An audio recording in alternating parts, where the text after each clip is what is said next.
Hi friends, ఈరోజు అయితే మన ధరంపురి కోనేరులో ఒక ఫోక్ సాంగ్ షూటింగ్ అయితే జరుగుతుంది. మీకు అయితే చూపిస్తా చూడురి. ఊర్వశి మేనకలైనా నీ అందము చూస్తే అసూయ పడతారే. ఇంతటి అందాన్ని ఆ బ్రహ్మదేవుడు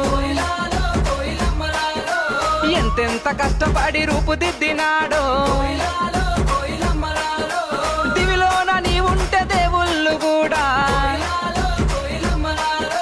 నిన్ను చూసి ఆగరాని కిందికే పంపనేమో. మల్లె చెట్టు కింద కూస్తున్నా మనసైనా ఓ ముద్దు గుమ్మ.